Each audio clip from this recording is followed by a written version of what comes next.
And welcome back, everybody, to another episode of Benched with Bubba, episode 727. We're talking best ball tonight, three different formats, tons of fun stuff along the way there. In order to help me talk best ball in the fantasy baseball realm, is a best ball big time player, plays a lot, quality, quantity, you name it, he does it.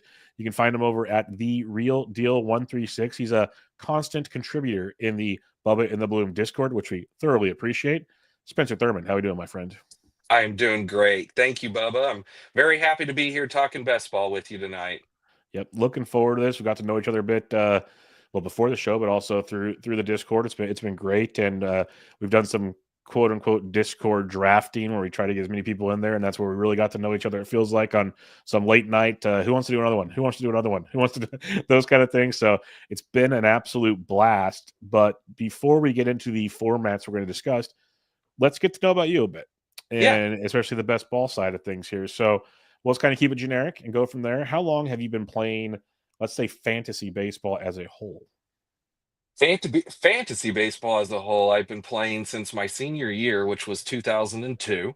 Yep. So quite a while now. I started, of course, like most people did back then, in a home league where it was roto, where everything was done on paper, where we would get the sporting news every Tuesday that would have the previous week's stats in it, and then write up our stats, send them to the commissioner. Nice. And then from there, been playing all these years, and I have been doing best ball pretty heavily since about 2021. That's whenever I really kind of fell in love and learned about best ball tens and underdog. Although I've been doing best ball before that, mainly in the football side, but really I've gotten into baseball the last 3 or 4 years, and I've loved it. What makes you like the best ball aspect so much more? Because I've heard answers from different people. Some of it's to just get ready for the big draft. Some of it's because I don't want the in-season management, which I totally get. Some of it's because drafting is the best thing on the face of the planet. So let's do as much as we can. What is it about best ball that gets you more like inclined to do that more so than maybe a standard format? Well, kind of all of the above of what you just said. But for me, I would say my number one answer is I love drafting. Yep. I just love drafting. I mean, I can sit and draft pretty much at any time, and that's kind of what makes Underdog so great, is that a draft will fill at almost any moment if you choose to click enter. Yep. um, but yeah, I love drafting, and the in-season management is something that, yeah, also. I mean, I'm in a bunch of personal home leagues. I'm doing those, and then during the season, I'm setting lineups. I don't really have time to do a lot of fab. I don't really care to do that. And I really enjoy drafting and watching things play out, and kind of trying to figure out the puzzle piece of how to fit players together, sometimes a whole year before you even get to the end. And Right. it's just an exciting thing that I love. So that's really it for me. It's just the thrill of drafting and trying to put the pieces together. All right. You said you've been drafting quite a bit here. How many drafts do you think you usually, in the end, how many do you complete between all of the best ball formats? Just a rough number. You don't have to give me the exact thing unless you have it. Well, oh my gosh, Bubba. Hundreds, hundreds. Probably not into the thousands on any given year, but hundreds.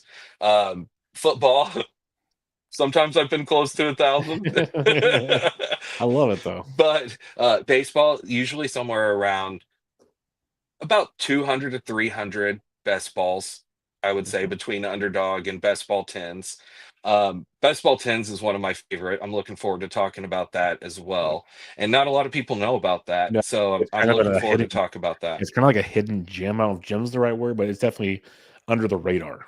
It One way is to to put it. me. It is a Yeah. hidden gem to me. I fell in love with it as soon as I found out about it. And it hooked me in. So I know I think we've drafted together and drafted holds. Obviously, that 250 NFBC 50 we did, mhm. gladiators and whatnot. Now those are obviously different than the best balls, but I just want to ask you about those for a minute. Yeah. The gladiators, literally 23 rounds, build your lineup, walk away. Great feeling if you just want to draft and not worry about things.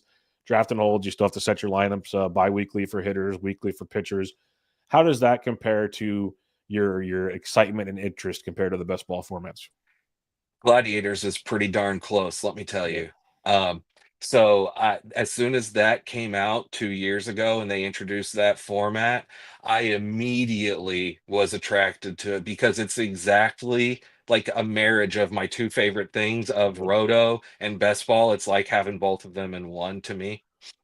And plus, there's fast drafts that fill multiple nights a week, and that's what I love doing is fast drafts. For those gladiators, I don't really do the slows, but that also, like I said, very much like with best ball, you're trying to put together the different puzzle pieces throughout the draft based off so many different factors and wherever you're at. And there's a whole nother mindset to doing these type of drafts than there is your basically everything else that you do, all of your DCs, all of your home leagues, any sort of fab management league is a completely different mindset Yep. than whenever you're doing best ball or gladiator.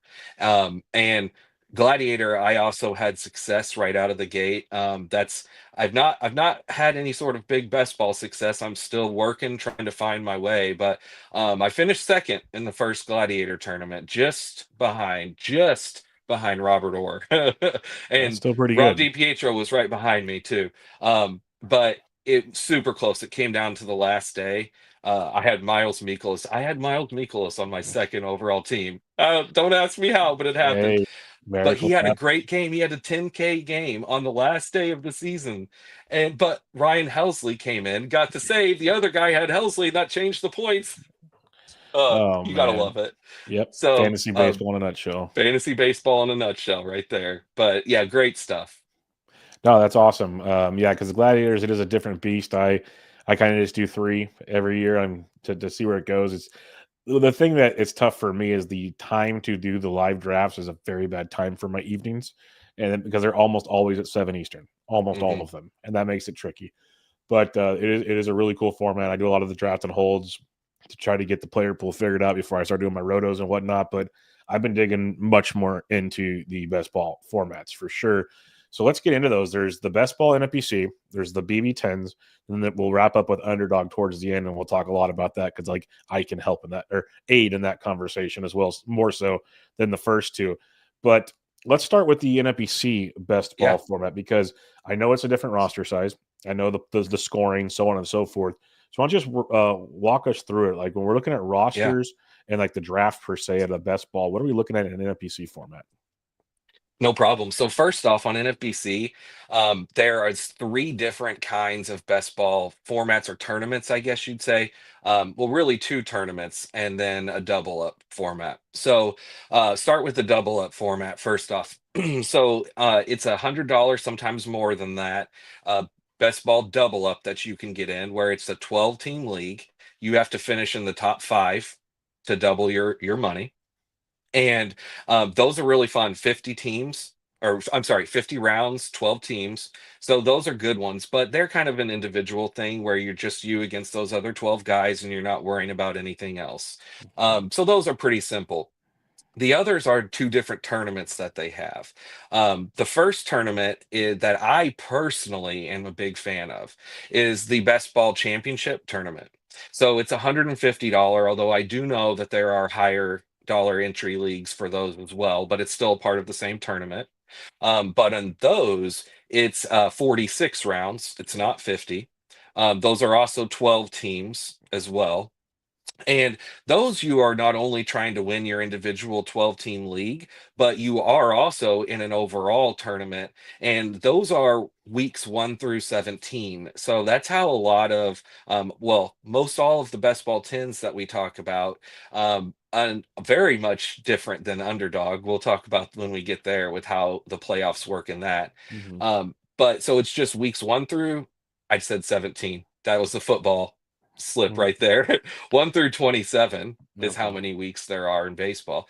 And so anyway, uh, in that tournament, the Best Ball Championship, I have done quite a few entries for the last few years, and I have not been able to crack that formula. Okay. I thought I had it last year. Halfway All-Star break, I had multiple teams in the top 20, and I'm like, here we go. This is going to be good. And everything crashed and burned. Mm-hmm. So I'm still trying to crack that egg, but I really enjoy it. Those are fun drafts. I've done one of them already, in a slow draft. I've decided I'm going to do a couple more, but I'm going to wait and do them when we get a little closer. Uh, Now, probably the most popular best ball tournament on NFBC is called Best Ball Cut Lines. Yeah. Now, have you ever played in the cut line tournament, Bubba? I've done a couple. The only thing that I really struggle with is the fab, but you'll get into that in a minute. That's what crushes me in those formats. So I did cut line for multiple years. Last year was my first year where I decided I'm not going to do any leagues that have fab. Okay. So that included for me cutting off the cut line tournament. Mhm. So now the cut line tournament, though, the fab is nowhere near as bad as others. So let me get Yeah. into what this tournament is because it is really fun. And a lot of people do very much enjoy it because there's a lot of intricacies to this tournament. So, first off, it's a 10 team league as Mhm. opposed to a 12.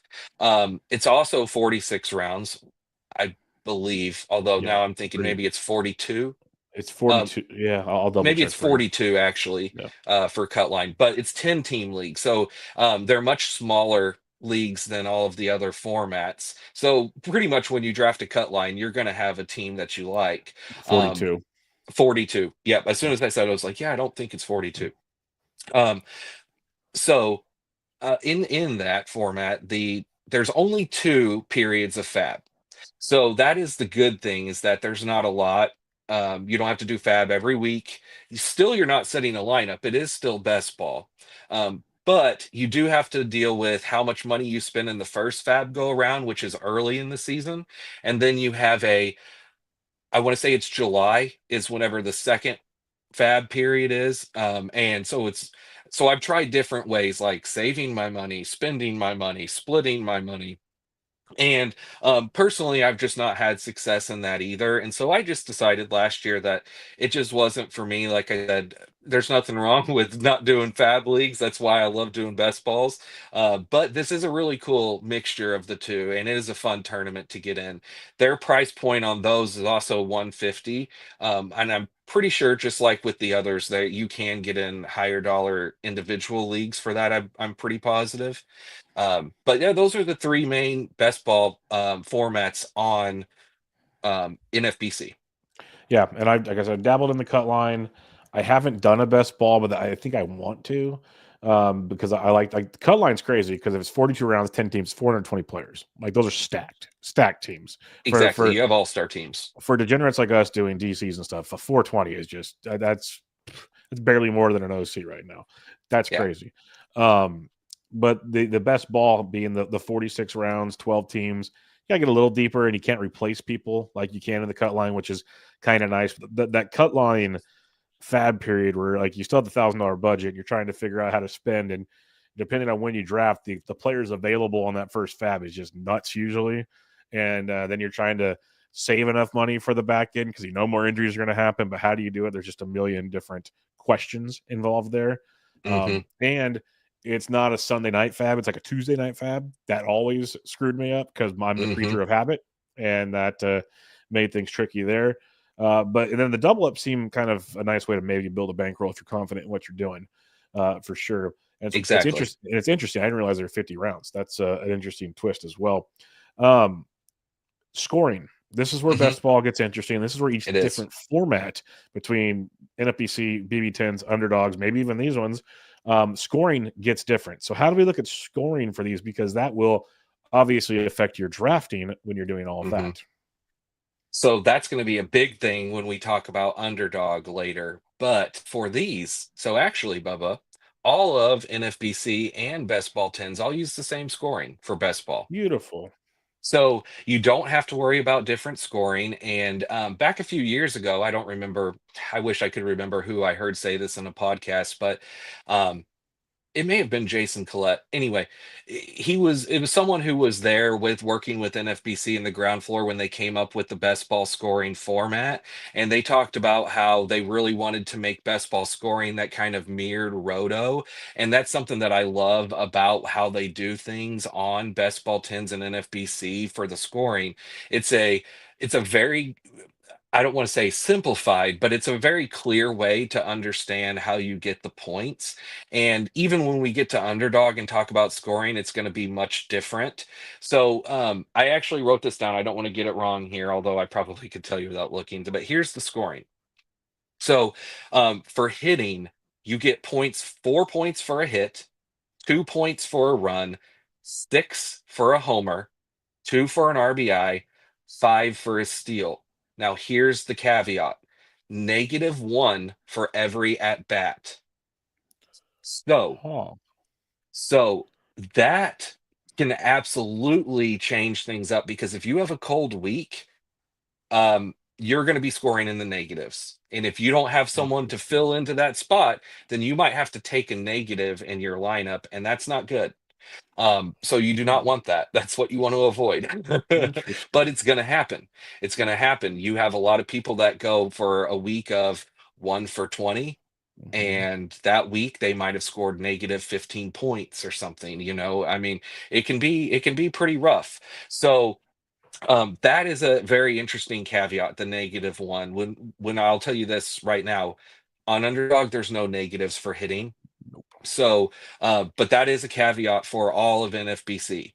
And then for pitching, so for pitching, you get 6 points for a win, 8 points for a save. Well, right there, Hmm, that makes you think, oh, well, good closers are going to jump out, which is not necessarily wrong, but 3 points for an innings pitched. That's an that changes interesting one. things. Yeah. 1 for a K. Okay. Now the negatives: -1 for a hit, -1 for a walk, and -2 for an earned run. Huh. So, um, let me just let's pull up an example. Bubba, tell me a week. Give me a week of last season, 1 through 27. 22. Okay, 22. And then give me a position. Starting pitcher. All right, starting pitcher. All right. So let me just give you an example here. So the top scoring pitcher of the week was normally the top pitchers in this format have 2 starts. That So helps him. that's something to keep in mind also with Underdog. 2 starts are key. So these teams that are starting to go to 6-man rotations, especially a big thing with, I mean, the Dodgers, the best team in baseball. But if they're going to have a 6-man rotation and nobody ever gets 2 starts, Yeah. it's gonna hurt Blake Snell, like, that's for Hmm. sure. A lot of Good his point. high-scoring weeks, I will tell you, come in 2-start weeks, as most do, but anyway, Gavin Stone was the number 1 scoring pitcher Ha! this week.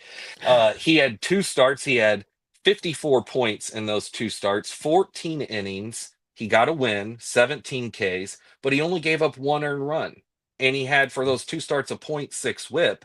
So, 54 points. Now let's juxtapose that with down at the bottom. All right, one of the best pitchers who had a bad week that week was, there wasn't a ton, but let's go with John Gray. Okay. So John Gray had a start where he had with 4 innings. He gave up 3 runs, got the loss, and it was -10 points. Whew. That's all you got for the week. So you can think about how when you're filling in your roster. So let's actually talk about rosters Yeah. for a minute in these formats. We haven't done that. Okay. And how many have to start, because that's a big thing. Okay. Good point. So on NFBC, you have to have every week 9 pitchers that factor. This is for the double ups, this is for the cut lines, and this is for the best ball championship. Now, the actual starting lineups are exactly like what everyone's used to for draft champions. So you have your 2 catchers, your first, second, third short, corner, middle, 5 outfield, and utility. So everyone's used to these, and then the 9 Ps, they can be relief pitcher or starter. But boy, let me tell you, that's a whole thing where I've gone back and forth over these last few years on how to mix in relievers versus starters. Yeah, There's that's a what I was there's trying a to whole figure out. strategy to this. And I've found after stat tracking everything for the last 4 seasons that it changes on a season to season basis. So Okay. this year is going to be real interesting on how to do that. But nonetheless, uh, so these 9 pitchers that have to factor, you might in a 46 round draft, you might only draft 19, 20, or 21 pitchers Okay. total. So almost half of your pitchers have to score every week. Oh, So you can see how you've got to get by with positive points. You have to fill in positive points every week. So yeah, you're going to drive points with 2 start weeks and with starters, but that's where the relievers can kind of help fill in because they can kind of get a steady basis of 10 to 25 points, especially mhm. closers, since saves are worth 8. Yeah. And they can help, smooth things out to get your team by. So, but you still have to hit those big starters every week. And they're not that easy to come by. Let me just give you an example here. So this is just last season. So it's starting pitcher. Um, there was a total of 320 starting pitchers that I tracked through the whole season. Okay. Out of those 320 starting pitchers, um, there was only of impact weeks, there was only 4% of the time were in. Wow. Now, what an impact week for me, and I'll talk about this too in a minute, but it's 30 or more points. Okay. So anyone that scores 30 or more. Yeah, that And makes more sense. so only 4% of the time did that happen. So in other words, you see with pitchers like that can be a real driver of what's going to get you there each week. Okay, my question, then we'll stick to pitchers here before we go to the other side of this. Um, in a world where we see, only 2 or 3 starters be really dominant or really like consistent innings, and then a lot of rotations have a fourth and a fifth that there's piggybacks or a lot of moving parts type thing. Um, do you see a world where like a Jose or like a Jose Buto who gets the long relief becomes more valuable than a closer sometimes? Or I don't know if that's checked out Nope. or not. And then It, the other question be if only 4% of starters are getting impacts, or only 4% were impact starts or weeks, I guess you're saying. mhm. Does it make sense to punt the elite pitchers and focus more um, like in the globs later on? Absolutely. To answer that Okay. question, 100%. Now, I'm not saying you still don't want to take a couple, Yeah. in the higher rounds. Like you can have some anchors on your team. That's pretty nice to have. But out of your first, let's say 20 rounds, Mhm. personally, I wouldn't have maybe 2 or 3 out of the top 10 rounds would be pitchers.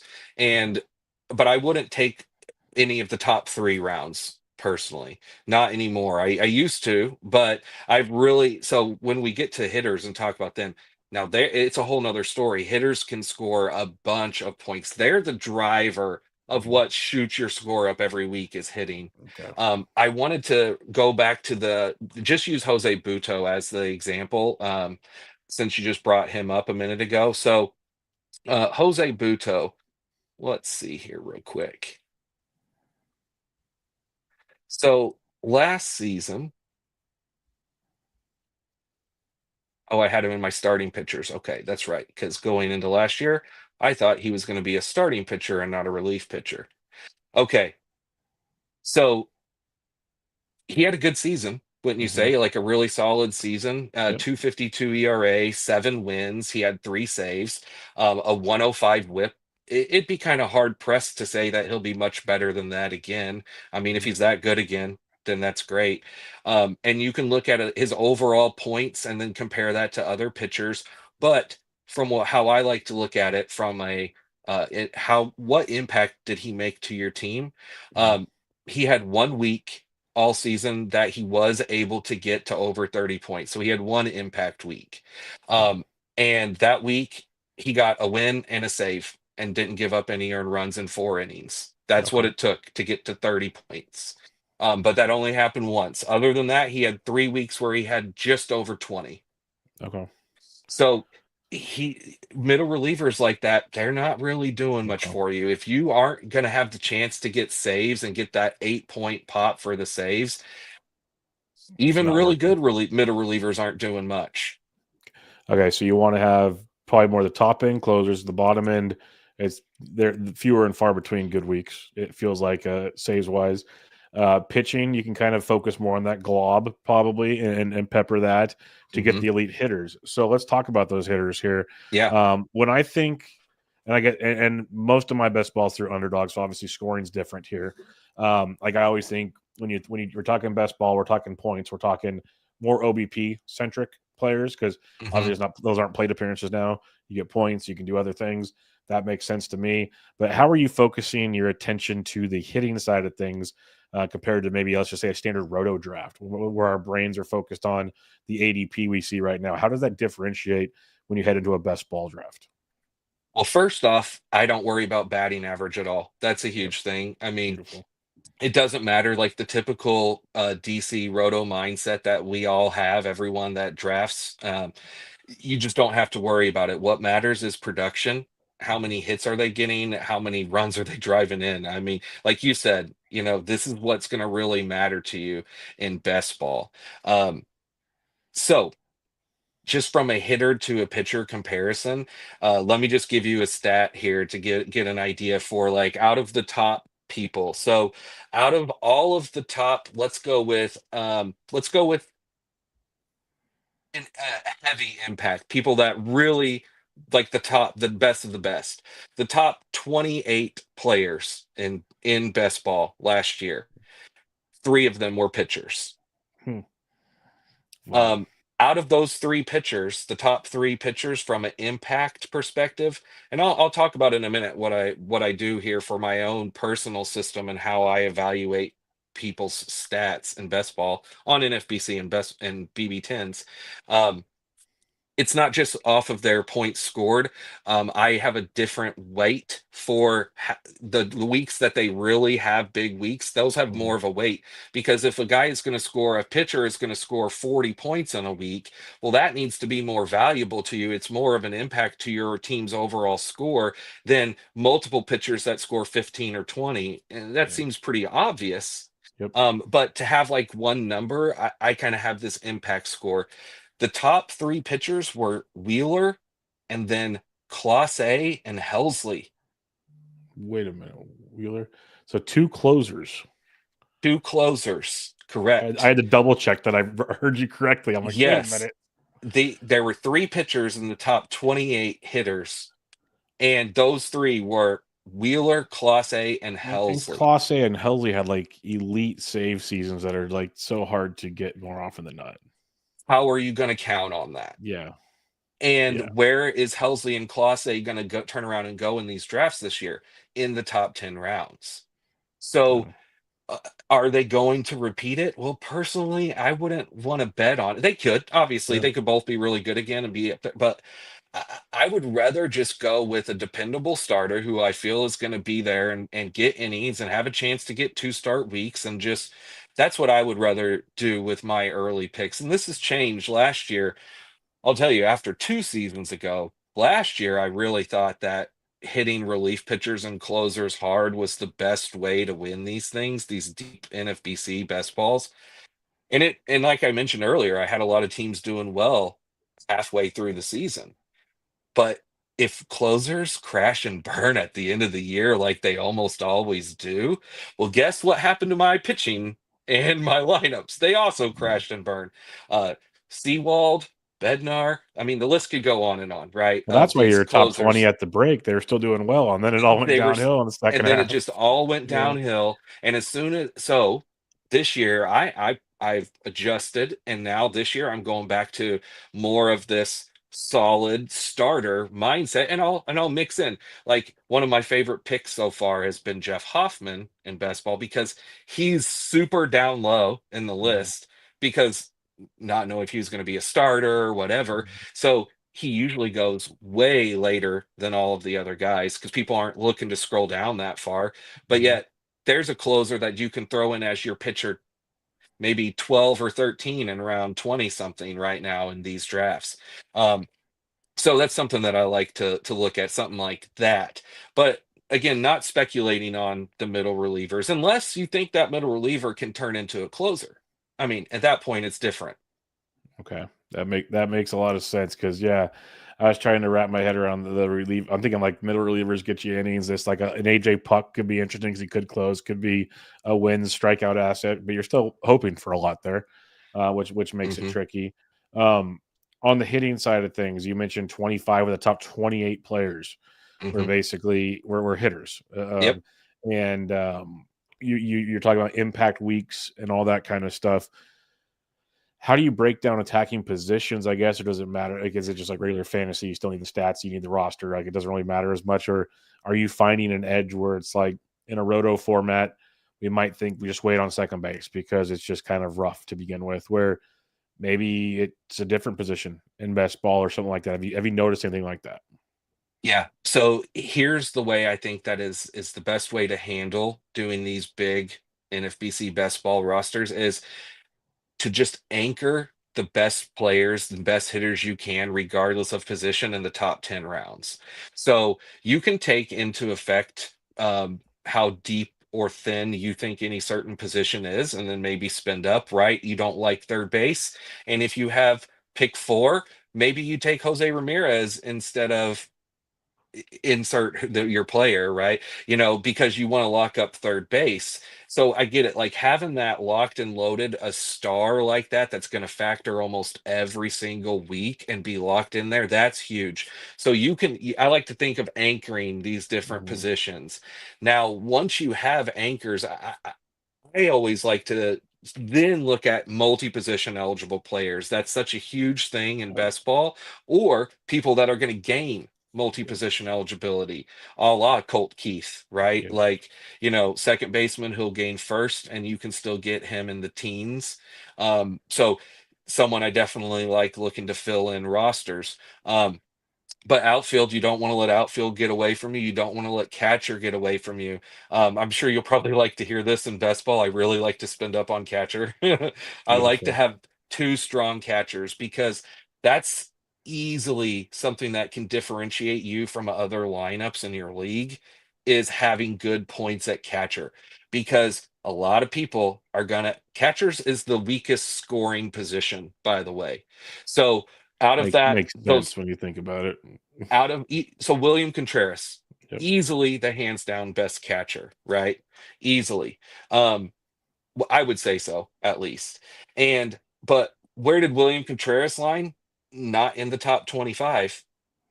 I Hmm. mean, I'll tell you that. I could tell you Broken system. exactly here, exactly where he went, but William Contreras he was clear hands and above better than everyone else at catcher, but still didn't compare to the other top hitters. So that's where I'm like, you need to have good catchers, but not necessarily overspend at the very top. You can wait till you get down a little bit low and then hammer back to back strong ones.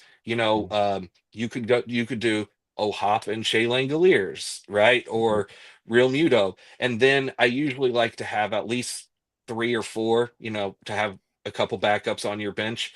I will wait though. I'll wait on those and just try to hit. mhm. If I have two strong ones. Now, Okay. if I have one strong one and then I wait, then I might go with like three closer together, so it depends on the draft, but rarely will I push catcher and best ball, which is very much different than something like Gladiator, where I find myself pushing catcher all the time. Yeah, man, Gladiator, I totally get why too.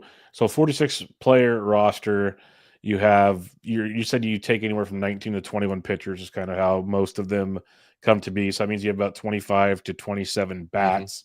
Yep. How do you prefer to do your bench, your backups? You mentioned catcher, you usually have about four. Multi-position helps a ton. Like in our Hmm. Discord right now, they just said Jazz Chisholm's supposed to play second base. Now you might get second, third, and outfield with Jazz. That's beautiful because he also got MICI. That's a unicorn type situation. Hmm. How do you approach the rostering? I guess. So every draft's different, right? You got to take each draft as you go based off of how things fall to you. So you have to just draft to kind of really get in there and get the feel. But in general, I will tell you, uh, don't let outfield get away from you. Outfield can get rough quick once you get to the late teens, early 20s. That's a position where you have to have five each week. So that's the most of any hitting position you need to have is outfield by far. So you need to be good there. That's again where multi-position eligible players come into play. If they have outfield eligibility with infield, it's gold to me. That's gold. I absolutely love it. So it's funny, your last year's mascot, Mr. Mhm. Rengifo, Yeah. he's been my mascot since 2022 because Smart I take man. him in every best ball 10. He's been my number one drafted guy. Now this year he only has second and third eligibility. So Yep. he has dipped a little bit as far as the eligibility is concerned. But before the last couple years when he had four positions, and he was going in the mid-teens to 20s, oh, I took him in all of my drafts over the last few years. But guys like that are great glue guys. So if you have your anchors and you have your studs, and then you're dotting in pitching, then you mix in all of your glue with the multi-position guys and people that can move around and fill in spots, and then really hit pitching heavy once you get into the 20s. That's where, again, for me and what I'm looking at doing, I love that range of pitchers in there because you can find all sorts of, I mean, like last year, the 10th best impact pitcher was Seth Lugo. You could get him at the end of all of these. I mean, there's just countless choices of guys down there. I mean, this year I'll just tell you from the same team, Michael Waka goes in round 28 to 30 usually of most of these best He'd balls. be a boring Um, good best ball pitcher, probably. and he's a boring, great pitcher who can Yeah. just constantly, uh, you know, get turn out those 20-point weeks. Yeah, Mhm. it's not huge, it's not a driving, but it's a really good guy to just have factor. So people like that. No, I like that quite a bit. Any final things here before we do a quick BB10 and head to Underdog? Because it is quite interesting. There is obviously a different way to attack these, I should say. It's very, very different. So these are a beast. Like I said, I'm still trying to learn these. I'm no expert with these deep NFBC best balls. I'm a player who loves it and Yes, is out there every year trying to perfect. crack the code. And so, but this is the way that I like to look at things. And I will tell you my number one rule. If Shohei Ohtani's there, draft him. Yes, yes. Like, you want to talk about a cheat code for best Hmm. ball on NFBC and on best ball tens is Shohei Ohtani Yep. because he will factor for you when he's pitching. Um, so 2 years ago, from an in 2022, from an impact perspective, Shohei Ohtani was crazy. Shohei Ohtani. So by the way, the best of the best hitters, the best of the best, like that top 23 I was telling you about earlier, that's over 70 impact score. Wow. Um, Last year, Otani from just hitting 145. It was insane from just hitting because Wow. the 2 years prior, he had a 77 impact score in 2022 of hitting and a 67 of pitching. He was the 10th best pitcher in 2022. That's Pitcher, insane. just pitcher only. Yep. It's That's awesome. crazy. And then in 2023, he had a 99 hitting and a 33 pitching, although he did miss time at the end of the year in 23 from the pitching. Um, by far, over the last 4 years, though, I will tell you this, by far, the single best season it wasn't even close. It was Ronald Acuna in Oh 23. yeah, I I bet. mean, Ronald Acuna crushed even Aaron Judge's 2022, where he had that monster 60 homer season, right? Yeah. Last year's monster Otani season. Acuna, he didn't have a single negative week. Um, Out of the 27 weeks, what I consider impact, the 30 or more points, 24 of 27 for Acuna for 30 or That's more insane. points. And That's he didn't almost have a every week. single week that less than, sorry, he had 1 week less than 20. One. Just one. Jesus. It's That's just insane. So what Acuna did in 23 from a best ball perspective, it just, if you didn't have him, good luck. I mean, he broke the thing. yeah. Um, but nonetheless, so to talk about best ball tens, let's move on to that. Yeah, because this is a totally different animal. Obviously, the price point's different. The roster size is different. Sounds like the scoring's the same though, so that's a Scoring plus. is the same. Yep. Yeah, so that's a plus. But how are we looking at the rosters and the entries for this one? That might make it more, I guess, feasible, maybe enjoyable. We'll see, but feasible for many more people. Well, I'll tell you, not enough people know about best ball tens. And I hope that people hear us talking tonight. And if they don't know about it, go check it out. First off, it's a part of the NFBC website. That's why it's the same scoring. So it's like a sister, I guess you'd call it, site. I don't Yeah. know. But if you're on the NFBC website, you will see best ball tens as an option just to move over to. And over there, um, it's I fell in love with this in 2020. I had never heard of it. I think it was Paul Spohr actually who I heard talk about it on one of his podcasts, and I jumped in. I did two drafts right before like the season resumed from COVID, and I ended up getting first in one, and then I was hooked just in that little 2 month That's all it span. takes. I was hooked. I immediately dove in going into 2021, and mostly best ball tens is done via slow drafts. I'll tell you Okay. that first off before anything. So if you're looking at fast drafting, they do have them, and I'm hoping more people will know about it and join the site, and we can get more fast drafts because if we get more people joining, we could do fast drafts every night. Like there's always drafts scheduled. We have a hard time filling them because not enough people know. So normally it's all done slow, but slow drafts normally are at this time of year are picking up. They're starting to fill almost every day. Just first off, what is best ball 10? So it's much smaller rosters. Okay. So here's what you have from a roster to fill each week: one catcher, first, second, third, short, two outfield, Oh, jeez. one utility, Hmm. and then four pitchers, Just any type of pitcher? any type of pitcher, just Oh, four of jeez. them. That's it. You just have very small weekly factoring lineups. You draft 32 rounds, so 12 of them start and 20 are on the bench every week. Um, there's a bunch of different formats of styles of games. So you have either what's called a top three league. You can do a $5 league, a $10 league. Those are the most prevalent. That's also why I love this. You're not in it's not a big giant tournament, right?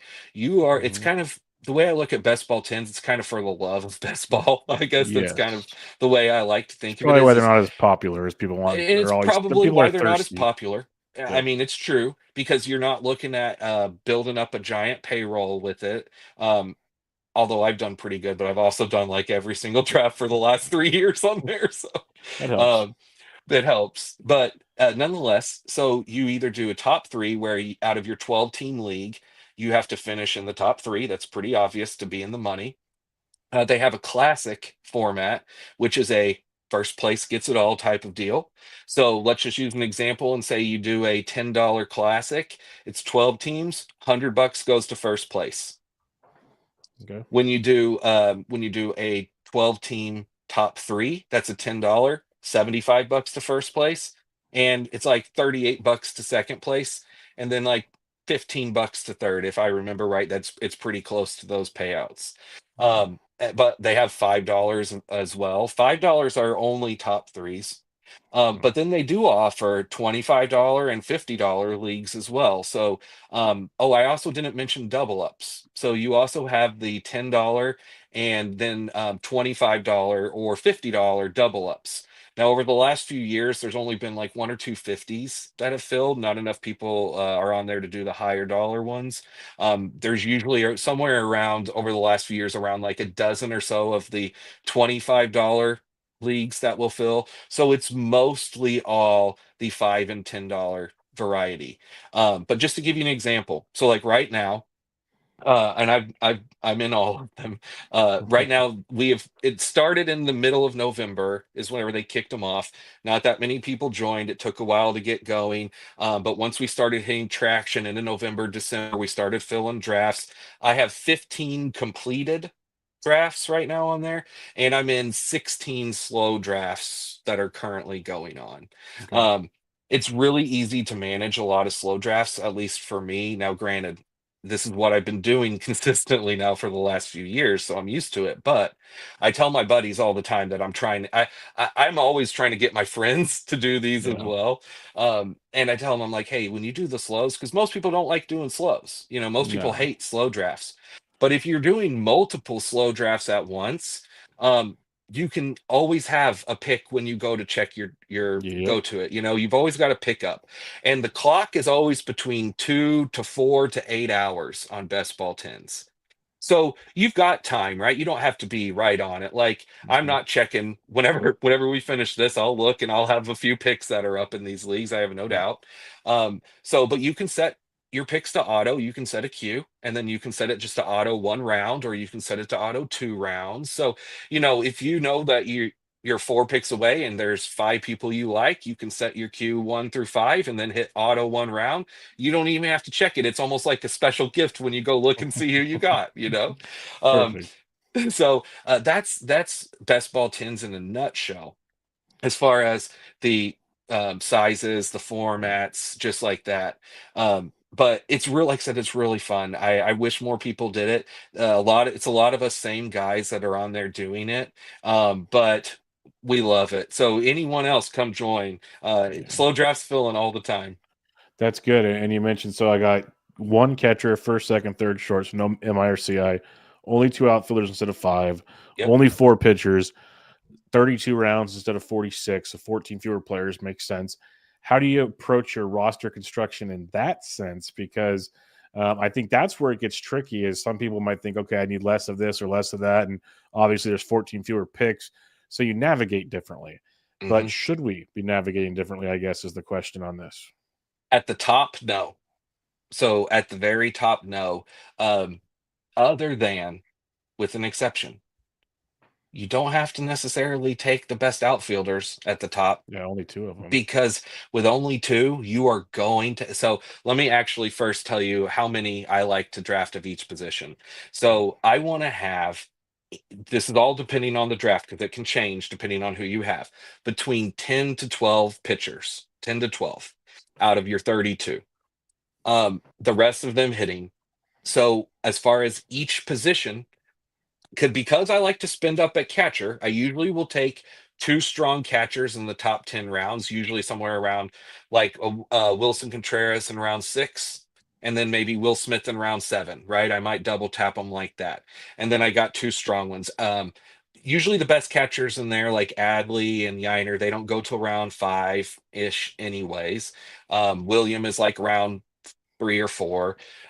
But I like to get two strong catchers. If not, if you got one, you need to go three.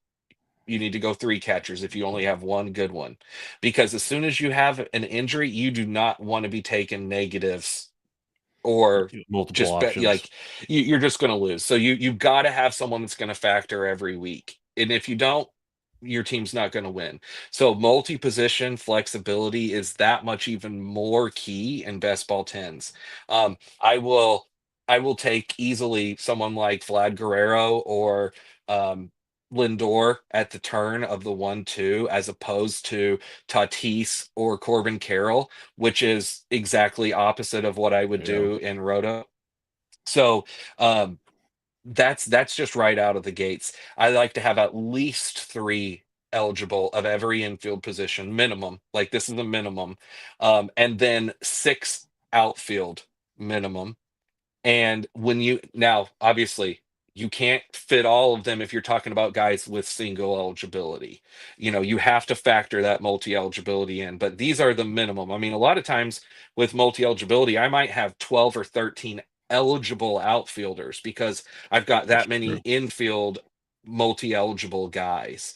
Um, but it is a key. You have to have that to have good teams and best ball tens, because like I said, you have to fit good scores every week. But I like taking a good DH, a good utility, because Okay. that's that spot every week, that util, that if you have a good util in there, it's, again, it's an anchor, right? It's like, Mhm. again, if you that's why Otani, hands down, if you can get him, you take Otani. But Rooker, um Yep. Ozuna, Ozuna. um, who's the other big one right there that I'm blanking on? Schwarber, right? Yep. Like, these guys are big. Or later, you wait, you get Stanton at the end, or you get Jock Yep. Peterson at the end, right? You still can get this, and then if that locks in that utility, it just helps condense the rest of your lineup to where guys have to factor in. You That's know, true. when you Makes think sense. about it that way, people, you try to squeeze your team to fit the best score in. And a good way to do that is by locking in utility and locking in catcher with a good score every week. Makes Um, sense. Now, pitcher, I definitely switch things up with this, but the good closers, again, this year I'm pushing. Now, if we were talking about this last year, I would have been like, suck up all the closers that you can. But now I'm really, really trying to hammer the steady starting pitcher, but I'll just mix in closers. So out of 11 or 12 guys, maybe I have two or three closers, Mhm. maybe, but I'm not really targeting them. I'm not looking for it. It just sort of has to be a fall where it makes sense. And guys will fall, by the way. I mean, you're going to be able to get good pitchers into the 20s, and people like Lucas Urseg in Mhm. best ball 10s, someone like him or Ryan Walker are there in round 18, 19, 20. Oh, Like, that's you know, beautiful. it's not that's so getting a closer like that, it's not like a normal draft that you're doing. And very much like how Underdog is not like normal drafts that you're Mhm. doing, a whole nother mindset that we'll get to here in a minute. Yep. But so that's the way that I like to do it this year is I'm really pushing pitching. I've been getting usually like three or four pitchers in the top 20, maybe even just two pitchers in the top 20 rounds, and then just hammering and finishing with 11 or 12 guys and just hammering starters, which, at the very end of drafts, like people that I've been drafting a lot of at the very end recently have been guys like Eric Fetty and um, Sugano and Verlander and Tyon. These are in round like 28, 29, 30. Okay. David Peterson, Grant Holmes, Clay Holmes, all of these guys that, I mean, they're all available. They're all there. Mhm. And you can just grab them. A surprising guy last year that no one thinks about being good, but he finished as like the 44th best starting pitcher in this format was Jake Irvin. Oh, I just did my Nationals podcast. Comes out Thursday. I was shocked when I saw how many innings pitched Jake Irvin Yeah. had this past year. It's insane. Like he was literally just out there to like, hey, we have a young rotation. You need to throw at least 6 innings. Like go. It was And if you didn't crazy. know, he was there. He pitched Yeah. every week On a and he low four factored. ERA, so you can get crushed. Like it was Yep. pretty good. Yeah. And so, like, even someone like that, like, you just find these guys down there that you can just pluck at the end. And let Mhm. me tell you what you can't find at the end in Best Ball 10 hitting. Oh boy, Interesting. hitting gets rough quick because everything I'm telling you, I'm not the only one that knows Yeah. this. And I like to think that all these people that are in here doing these drafts, like they're looking at the teams that I'm building and then looking at changing things up, to kind of see what I'm doing. I say that because everyone has seen my name in every single draft for the last 3 seasons. So they all know if they're doing a best ball 10, they're going to be going against me. So um hitting is key. Like that they are soaked up and gone. You don't find anyone good once you hit round 23 or 24. I Very, was very debating interesting. earlier on at the end. I was looking and I was like, man, do I take Luis Angel Acuna? uh, is he going to even do anything? Or do I just take a starter that's going to at least pitch? It Yeah. was like as my shortstop five option, right? Yeah, I ended up just going with the starter. This was a team I had Lindor, so I was kind of thinking like, Yeah. do I kind of want Lindor insurance? Gotcha. I decided against it. But these are the type of things that you think about at the end of these drafts. And that's why it's so easy just to find starters that are going to pitch. Now, I say it's easy to find starters that are going to pitch. Obviously, there are landmines throughout. You know how earlier I mentioned that there was only 4% of starting pitchers that had impact weeks? Yeah. Last year, if you were to guess, Bubba, from just a do not play, okay? So either minor league or injured, okay? What percent of starting pitchers were do not play on a weekly basis Oh, I know how. overall out of 320? I have a rough idea of how many pitchers got injured last year. So I'm gonna go with 210. Well, so you said a number instead of a percent. Sorry. So that would be So it's 160. Let's go with 65%. So you're very close if you combine do not play with useless. Okay. So do not play minors or injured list from just starting pitchers was 50% of the Jesus. time. I believe it. And 22% of the time was useless weeks where they didn't even score you over 10 points. So So 72% of the so it's time. not going to do anything. So over that, now granted, that's all of the starting pitchers. So Yeah. obviously we're not looking at just the top ones, that then that number will change. But it's just to illustrate the point, you you can't always just wait on pitchers and finds. I like to think that I can try to pluck out good ones, but I know at the same time I can be wrong just as much as anyone, and I am Yeah. wrong a lot. You and me both, my friend. You and me both. All right. Let's talk underdog. Underdog. Let's have some fun with this. This is how we kind of got to draft together and get to know things. We have a fun chat going in the Discord. Ryan and I have been lucky enough to have a Bubba and the Bloom partnership now with Underdog Fantasy. So if you are new to Underdog and you want to make your first deposit, get $1,000 deposit match, up to $1,000 deposit match. Let me be very clear on that one.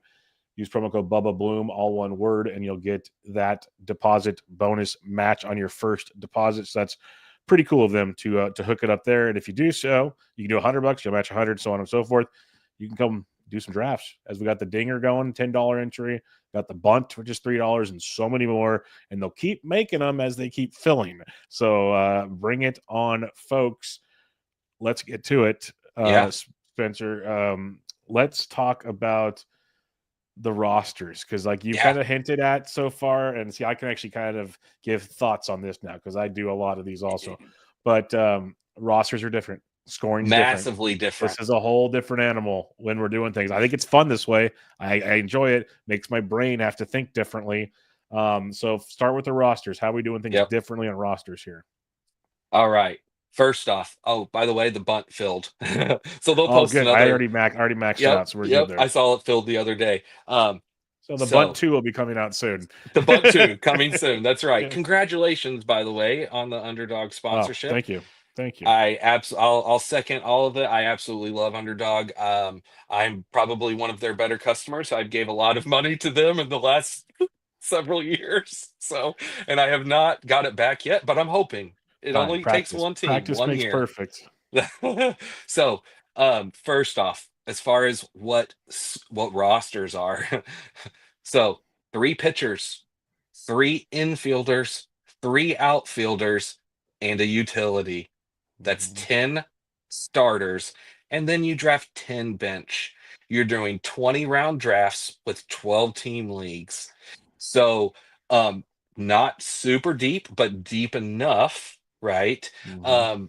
And so much different than every other type of draft that you can do. So much that comes into play with positional flexibility and this guy versus that position and how to fill in. I mean, throw it out the wall Yeah, with doesn't exist underdogs. an underdog, Yeah, folks. like here's what matters: what you can find in the draft, what you can find available, what quality at what point in rounds. And an underdog, I think it's pretty simple from a general standpoint, and that is draft outfielders early. Outfielders are Yep. going to go. You need good outfielders. Lock in at least a pitcher early and Yep. at least an infielder early, and then just load up for the first 7 or 8 rounds on outfielders. There's going to be a ton of infielders of good A quality ton. at the end of the A draft, ton. and you can find pitchers at the end. I mean, you can find Yeah. pitchers that you like at the end. So you can always find pitchers and infielders in the last 5 rounds. You good luck finding Yeah. an outfielder you like in the last 5 rounds. I mean, although they exist, like There are they're some, there, yeah. and I'm that's something that slowly we'll talk about. slowly figuring that out. You have to scroll, like you said about some of these other drafts. You scroll a Yep. little bit. Then once you are like us and have done enough of these drafts, you already know ahead of time, like, hey, we're gonna go take this guy late. So yeah, the roster construction is a different beast. Outfield, outfield, outfield. But like when I 20 max the bunt, and I purposely made a few decisions. Let's see what going a little more heavy over this area feels like. And Mhm. this, like, don't wait forever to get to outfield, but like maybe I'll wait like 3 rounds to get in the outfield. We'll see where things go, just to mix it up, because some of the elite infielders are still pretty darn good. Like they do separate themselves, Mhm. but the later infielders and the later outfielders, there's a big gap as well. So you have to kind of pick your poisons there. And then pitching, obviously, like you said, I like getting an anchor or two, depending on how you want to do Hmm. it. I've also done some where I literally just go straight outfielders and then I start figuring it out. That's the fun of it. You can see where it goes. Now, when we're looking at scoring, Spencer, Hmm. how does this shake up? Because this is where it gets way different. Way different. So, as I mentioned earlier, first off, no negatives at hitting. So, no matter what a hitter does for you, it doesn't matter if he's striking out or getting out, he's going to score you points as long as he's doing something. So, you get a different amount of points for a single, a double, a triple, a home run, a walk, hit by pitch, RBI, run, and steal. I didn't bother going and saying all of the different points, but the drivers there, as no shocker, home run 10. But Mhm. this is kind of surprising. Triples 8. They're Yeah, just not bad. behind. Granted, you don't get that many of them, but still. Doubles 6. That can be a driver of points. You get a guy who gets a lot of doubles. That's Mhm. that's a good amount of points right there. Um, Steals 4. So steals, that's a good way to add in bonus points. There's no doubt about that. So that's from the hitting aspect. So the pitching, this is where it's very interesting because no, I bet you most people. So I bet that most people that do these have no clue what the scoring is. I know that whenever I draft with my friends, they don't know what the Yeah. scoring is. And I know because I've looked, but I don't think most people look. On Underdog, you get 5 points for a win, 5 points for a quality start. Yep. Um, that is so interesting and intriguing and so much I mean, is there any other format that you play?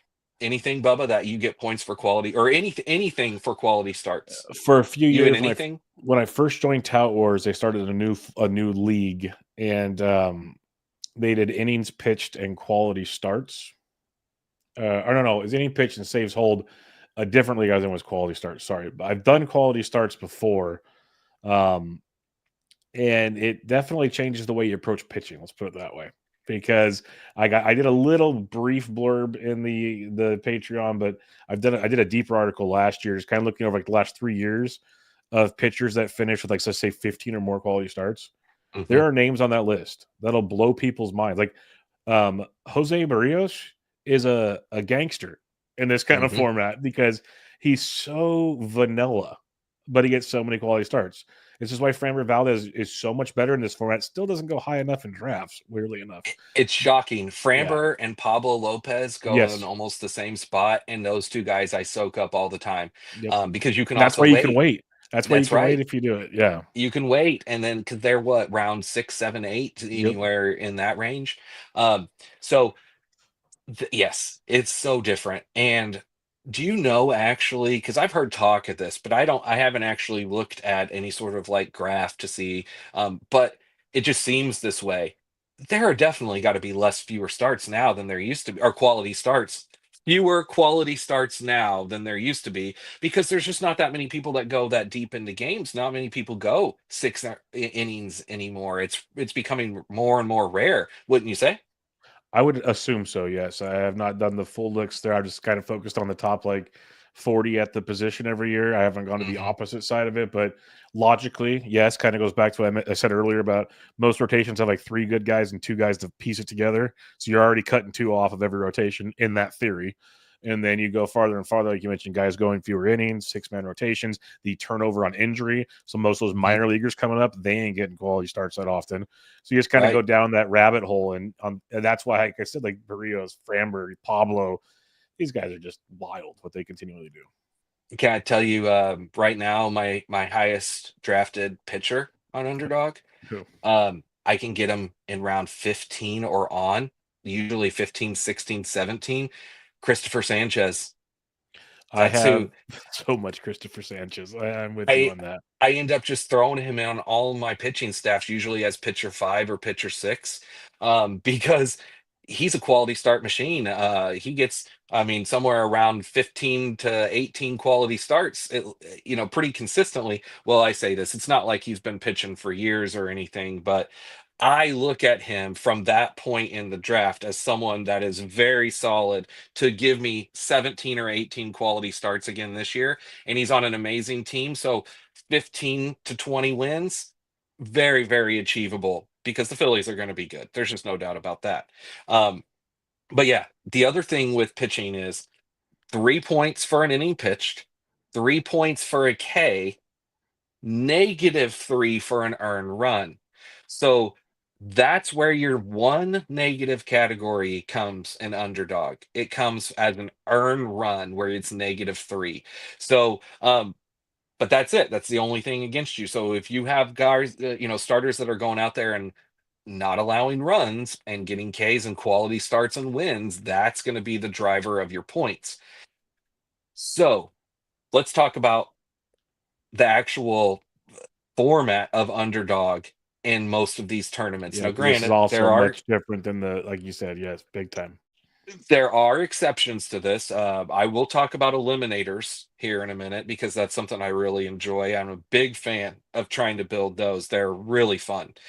But most every tournament, you have I always think of it from a football perspective. I find myself wanting to be like weeks 1 through 14. Yep. Yep. But in baseball, it's 2 week periods, 2 week rolling at a time. Oh gosh, I just had eliminator in my mind. Sorry. In baseball, Yeah. Eliminators 2 every weeks. Yeah. every week that you go, you lock in your best score for that week. And then as you move along, you have to finish in the top two of your 12 team league to then get a ticket to the playoffs. And the Yeah. playoffs start in the final month-ish of the baseball season. I want to say they start in mid-August because the playoffs and Underdog are 2 week periods at a time. Yep. So, um, but you have to get there first and finish first or second in your league in order to get that ticket to move on.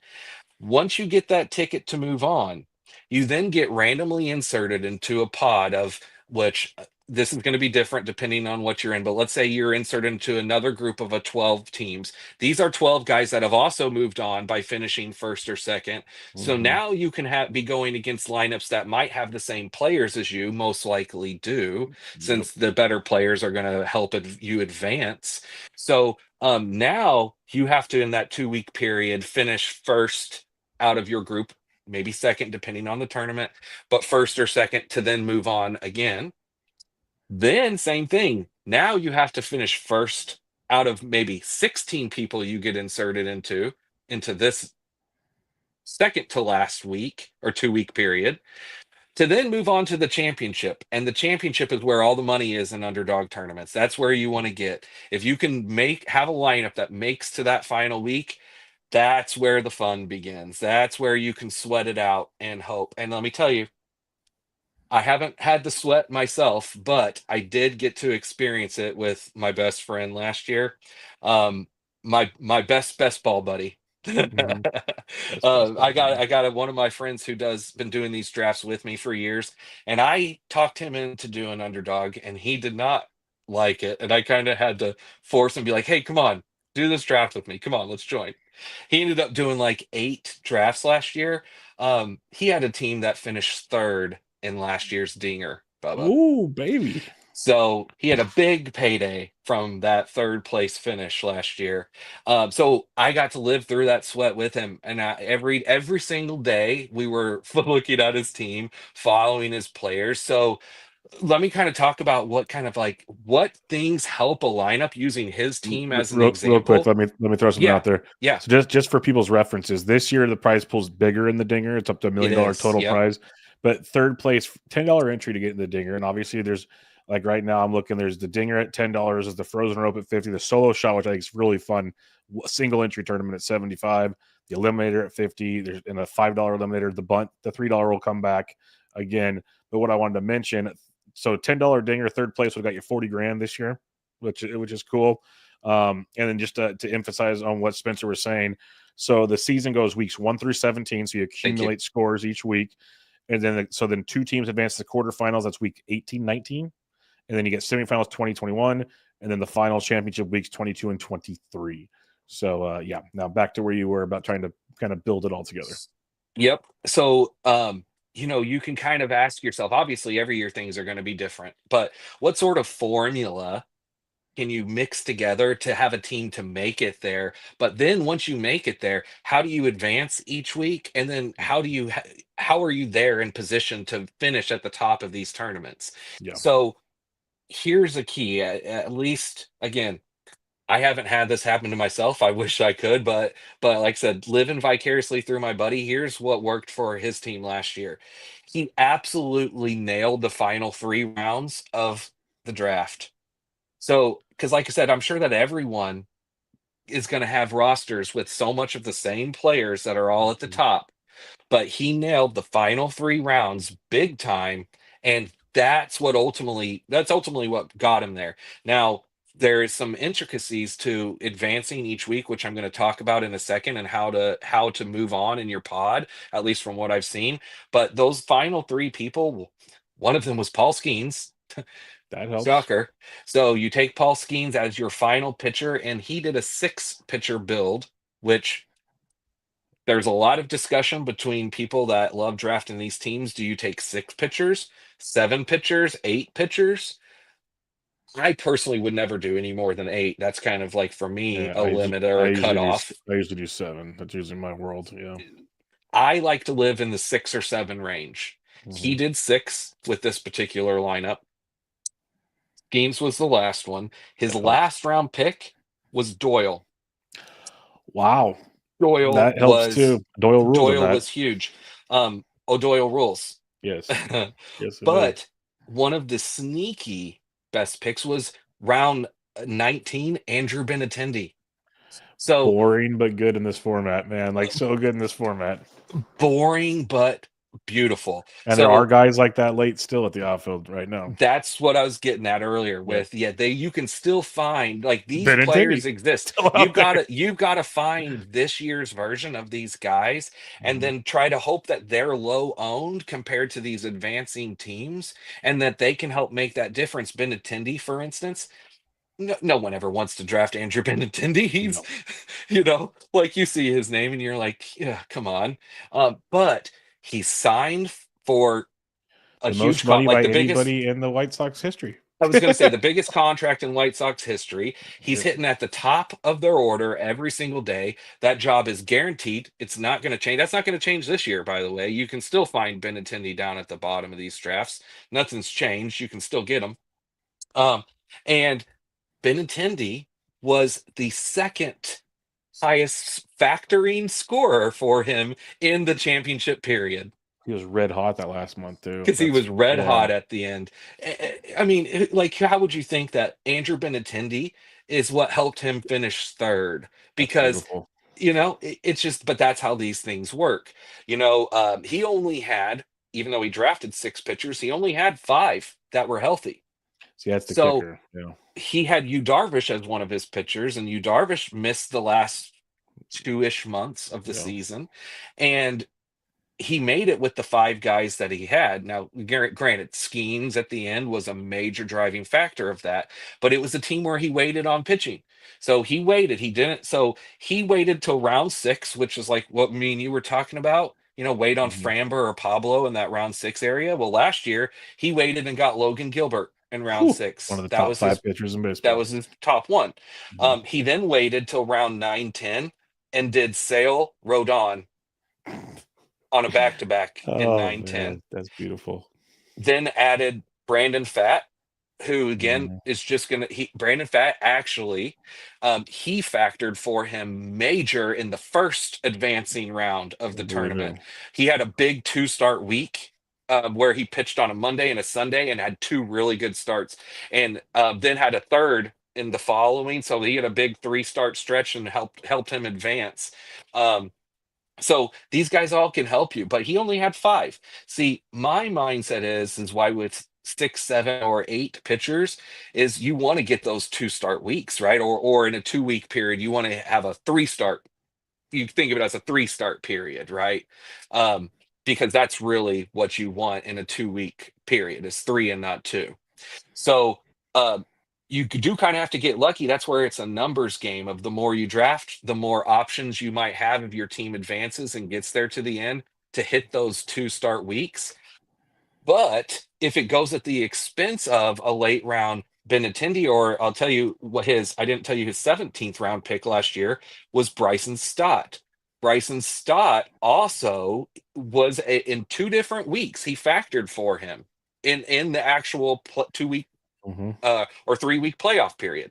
So these bottom picks that factored at the end, because of course he had great players at the top. He had Tatis, Lindor, Machado, Ellie. Like he had good players at the top, but all those other lineups had those players, right? Hmm. So, or you know what I mean? Not Yeah, not no, I got. actually, Well, but no, because what you're saying, like, and I'll let you keep going here in a minute, but like what you're saying for the listeners is like it kind of feels, I don't know if boring is the right word, but like I do a bunch of drafts, and honestly, I know a discussion point in the Discord was like these slow drafts suck. From like, I literally put all 20 bunts in the slow draft, and it's kind of like your BB10. I always have picks every time I go in there, and I'm mhm, doing it. But like the way my schedule works, I can sit down and do a few, but I can't sit down and do them all. But I want to enter them all, so like that's just what works for me, type thing. But it's weird because it feels like no matter like wherever your ADP pocket is, you're almost drafting the same team for a while because the same options. So I try to tell myself to mix it up, and especially in the late rounds. Like early on, you're getting a lot of the same like 4 to 6 outfielders. You're getting the same like the pockets don't change much right now, which they will as we get closer. Like ADP does actually change in the draft rooms, but yeah, it's kind of like the same vanilla teams. They're all going to look alike until you get late, and then it gets interesting. So that's something I kind of want to add on to what you're saying about those last picks. Those are where you can start taking your chances, especially at infield, man. There's usually like 7, 8 guys I have queued up that I'm like, man, I could take any of these right now, any of them, and I could any see of it them. working. Bryson Stott, who I just said, he still is there at Yeah, the end of every single he's draft. this format he's so good at because he scores a lot of runs, he steals a lot of bags. Like Yep. he might otherwise kind of frustrates you in a roto, but in this format he's great. There's a lot of those kind of guys. There's so many. And again, as you scroll down, oh, I mean, you can find, it feels like an infinite amount of choices of guys that might be able to hit. Now, I would say this. It's all about how much you're going to want to draft and how often you do these type of things, right? Where you may mix in these random scroll the F down guys, right? Yep.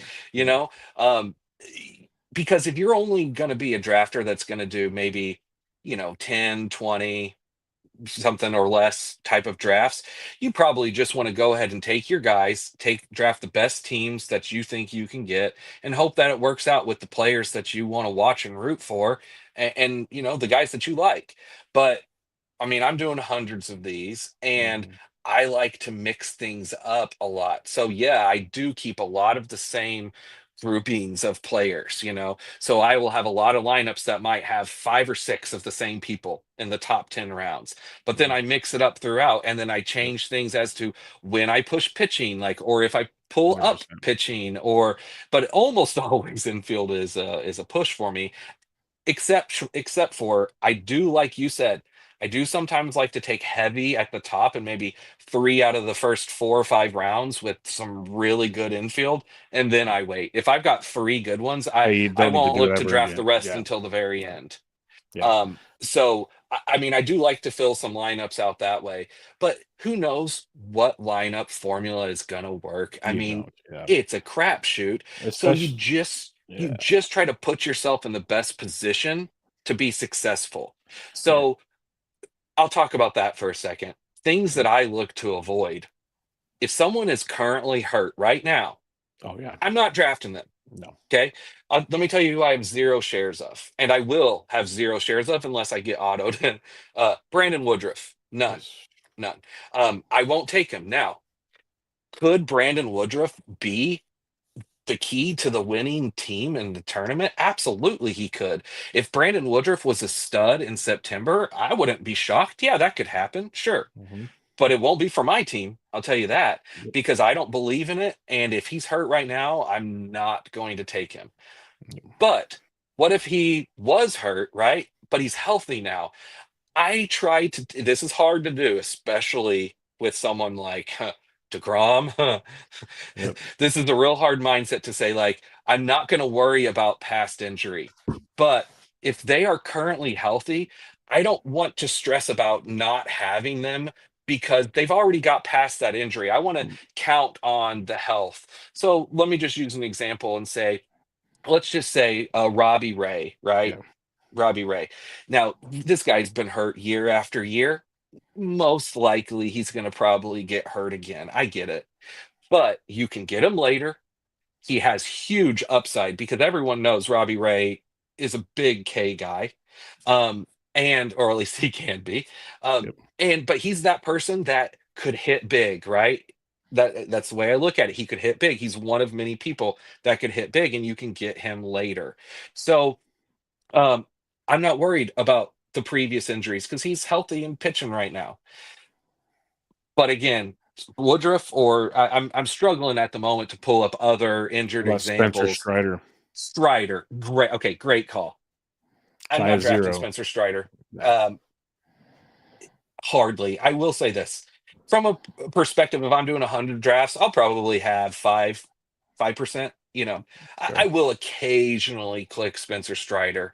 Rarely, though. Rarely. Very small percent of the time. I like to think of players like that. I always think in the mindset of shares. Yep. What percent of the time am I going to take this guy? He's definitely at sub 5% for me this year, Mhm. but I don't want to have none because also, let me say this. If Spencer Strider is your pitcher, if he falls and he's your pitcher 4 or 5, oh, okay, all right, bit of a different story at that Yes. point. Because come the end of the season, there is a much better chance that Spencer Strider will be healthy and a Mhm. dominant contributing factor than one of these other guys we were talking about. Yep. I think that I would easily bet on Strider from August on. Yep. And that's where it really matters for the tournament of these. But you have to get there. You have to finish first or second in your league just to get there.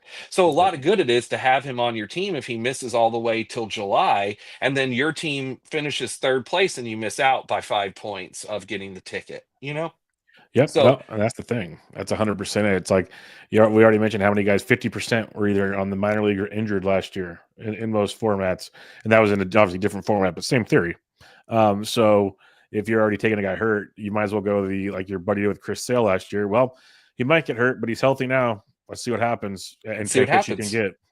Exactly. He took Skeens at the end of last year's draft. Well, me and him have talked like, who can we find to be this year's Oh, I, Skeens, I right? got one I keep taking.